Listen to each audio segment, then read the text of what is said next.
Thank you, Scott, and it's good to be with y'all this morning. Start off first with a little look at peanut economics for 2015.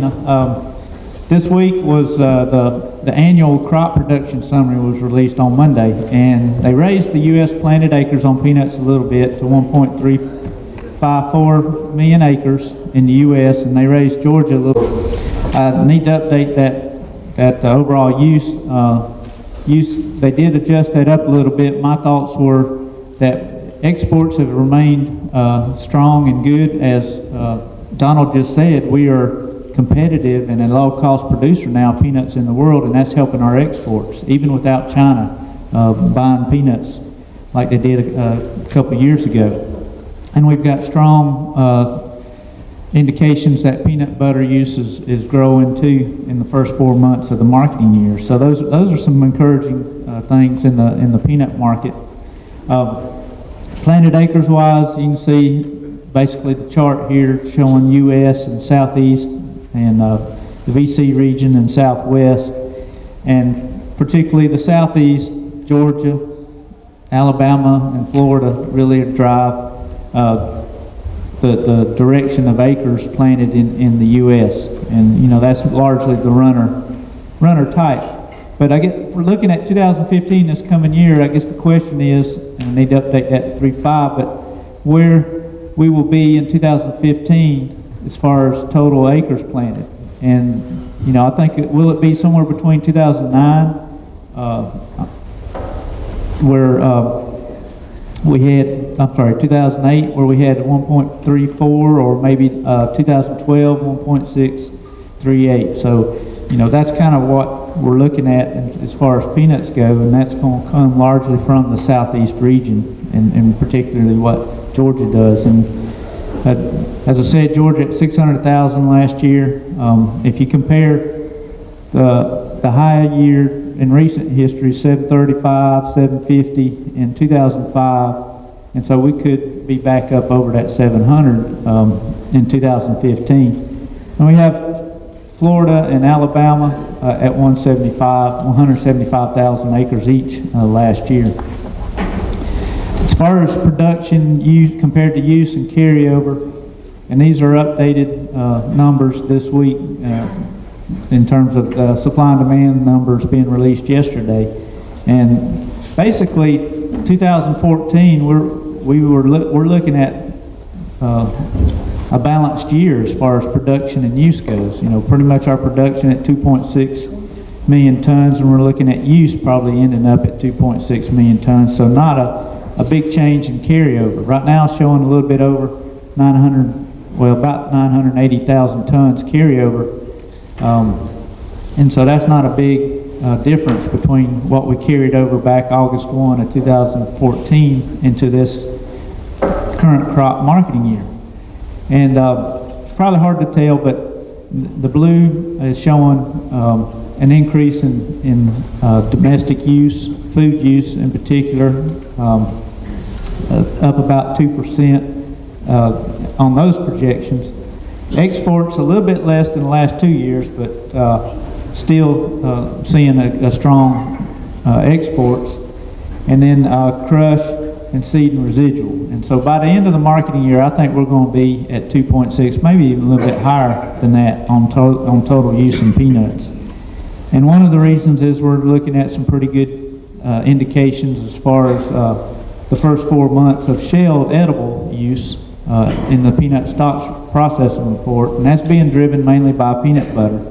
You see there about 9.8% increase. We'll get December's numbers at the end of this month.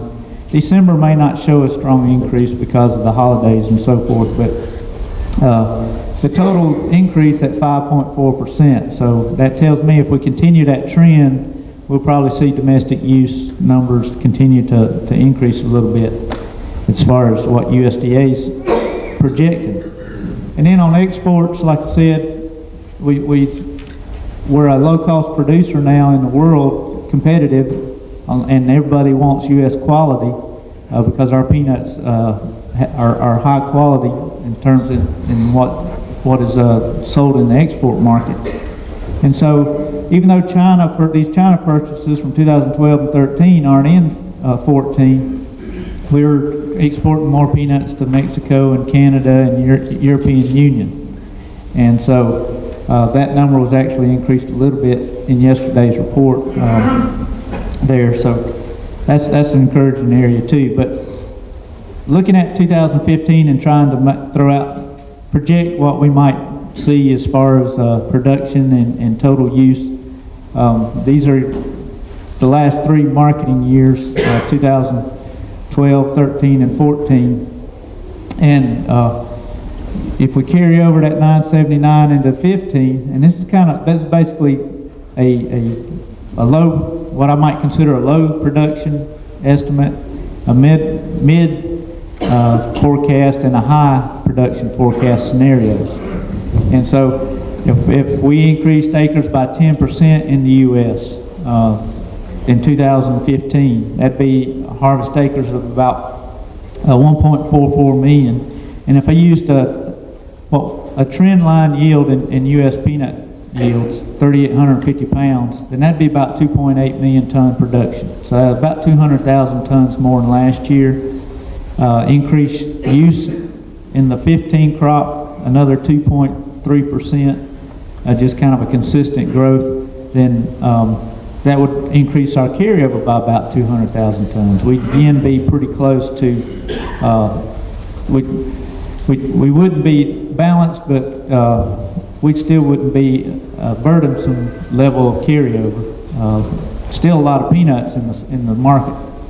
And I would say that would reflect prices that we had during harvest if we had that kind of year. In 2000, if we went 15% up increase in acres and about 1.5 million acres harvested and use a similar yield as this past year, 3,950, and then that'd be a 3 million ton crop. And that would bring us up another 200,000 tons carryover and put us similar to 2012, where we had the 1.386 million ton carryover after the almost 3.4 billion ton production. So this would be kind of the mid production or mid type scenario, and then the high one would, let's say we have over 2 ton production, 40,050 pounds, increased 25%, and that's over 1.63 million acres harvested. That'd be even a little higher than the high planted acres we had back in 2005. And so that would put us in certainly loan rate type scenario in terms of prices. And so, it's hard to say what's going to happen right now, but those are kind of the scenarios looking at. And I kind of feel like we'll be in this mid scenario if I had to make a guess right now. So, early contracts were offered at $400 a ton. Given this type scenario, in absence really of the new Farm Bill program for peanuts, I would say we'd be looking at some higher peanut prices. But right now, 400, until they see kind of what the planting intentions are, probably I would say that they won't go much higher than that. As far as high oleics, will there be a premium on that? I don't know yet. I would not expect one as the $50 premium like last year. Maybe 25 if there's one at all, but we haven't seen anything out on that yet unless it's come out in the last day or so. But peanut prices are going to be impacted on what you as growers do as far as planting on the generic base acres, particularly in Georgia. And how many peanuts ends up going on farms with generic base. As a starting point, like I said, I kind of use 15% increase in the U.S. and about a 20% increase in Georgia. I know different regions are going to be higher than 20%. Some other regions may be a little lower, depending on the part of the state and trying to keep rotations. Right now, in looking at Farm Bill and looking at the program, peanuts is pretty much a straightforward decision. PLC the price loss coverage is the one that's going to show higher expected net payments. In the 2014 crop, right now, if you look at weekly prices or average season price, it's around $430 a ton. That'd be $105 a ton payment rate. In 2015, I upped it another $15 to $120. Now that's not what you'll get per ton or per acre, because that doesn't include the 85% factor on there. But those are kind of what I would say is the starting point. These are our cost and returns estimates based off the budgets for 2015. They're on our website, agecon.uga.edu extension. I'll have the website up here at the end of the presentation, but web address. But just using our budgeted yields and budgeted cost there, this is just variable cost, basically making the planting decision, because your fixed costs are going to be there whether you plant or not. If you're paying machinery costs, they're fixed in the sense that they'll be going to be paid whether you plant or not. So just looking at the variable cost returns, I used a $4.25 corn price, 70-cent cotton from Dr. Don Shirley, just in the grain sorghum off of the corn price, and then I put 386 because I put the $400 a ton in the crop comparison tool on the website. We got 400. I put 386 because if you contract it for that $400, you may produce extra tons above that poundage. And if we do go up 15%, I just went ahead and used 375 as on uncontracted peanuts. So that averaged out to 386 on irrigated, and 975 average price on soybeans. And so, these are projections. This is kind of the best I can kind of project right now before we know what actual prices are at harvest. But subtracting that, there's your return above variable cost here, and you can see, if we were just relying on market price, then that's actually how peanuts and soybeans and cotton compare. Take off a rent figure. I know it's dangerous to put rent up there because it's different everywhere, but just as an example, because just to make the point that rent isn't taken out of that number yet. That's kind of what we're looking at on irrigated, and then on non-irrigated, using the non-irrigated yields. At 70 cents would look better. Now, I know cotton market's not there right now. This is kind of what Dr. Shirley was saying. He feels like it'll average over the season. But on acres that are planted on generic base, you've got that potential for $100 a ton payment rate. And then what I did is I took ARC County, because I don't know, I have a hard time figuring out, or have a hard time putting this on the state for PLC. Really, corn is the only crop, and grain sorghum, that are looking like it'll pay for PLC in 14, and not less likely to pay in 15. So I looked at ARC County instead of PLC on potential payments for the rest of the crops. And looking at the state, I averaged all the county maximum potential payments from ARC County for every county in the state that we had county yields on for ARC County, and averaged those up and used a state average yield to kind of come up with a cents per bushel. And it came out to be 50 cents per bushel on corn, 75 cents roughly on soybeans, and 40 cents per bushel on wheat. So that would be a maximum potential payment from ARC County on these crops in 15. And that's because basically in 15 the price is going to be the same, the benchmark price is going to be the same as it is in 14 on these crops. And so adding that to the prices, these are the expected net returns on the generic base.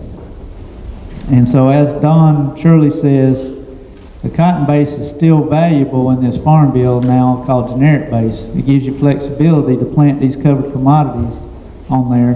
And that gives us 475 corn, 454 sorghum, 1050 beans, and I used 475 on peanuts because of I think the difference between payment yields and what your actual yields. I think on average the actual yield is going to be higher than the payment yield, and that'll bring down that average down to I'm you know, trying to come up with an estimate that would kind of be a midpoint around the state and came up with 475. And so that's kind of what it would look like on generic base.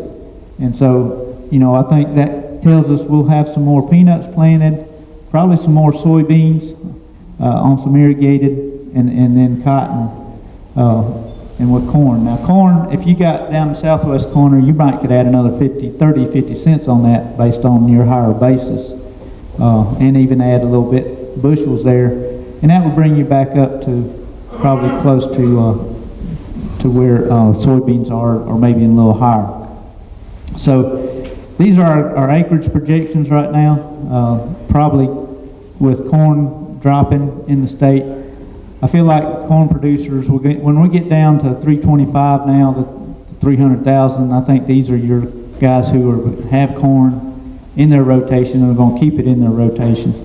Cotton, Don Shirley's saying 10% down in cotton.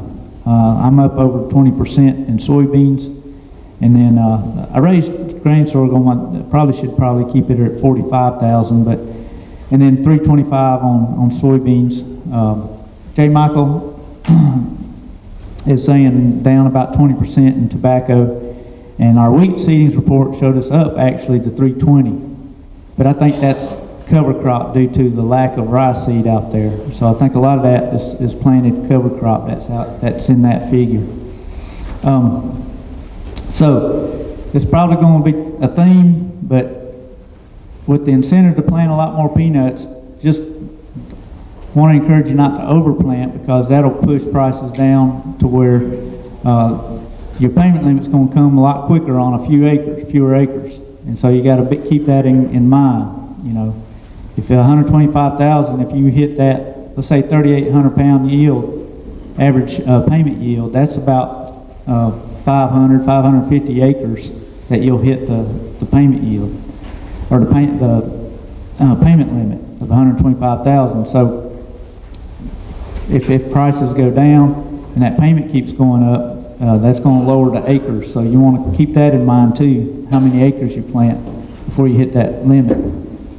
And also the implications of rotation. So I'll close, and I'm not going to cover this in detail, but because I think there's a meeting at 3 o'clock in here, back at 3 o'clock, to talk about the new revenue insurance rollout for peanuts. And basically, peanuts is going to have a new program this year on crop insurance, where APH program is going to be replaced with yield protection and revenue protection. And your insurance agents will be able to cover this with you in a few more weeks as the rollout happens. But they've revised the quality adjustment, the replant, and added enterprise units, as well as adding revenue protection. And the main thing right now is that today is the beginning of the discovery period on peanut crop insurance projected price, and it'll go through February 15, similar to the other crops. And then for the revenue problem, the month of October will be the discovery period for the harvest price. And again, deadline of February 28th. I'll stop there, Scott, and if you want to get the budgets, that's the website right there, agecon.uga.edu/extension.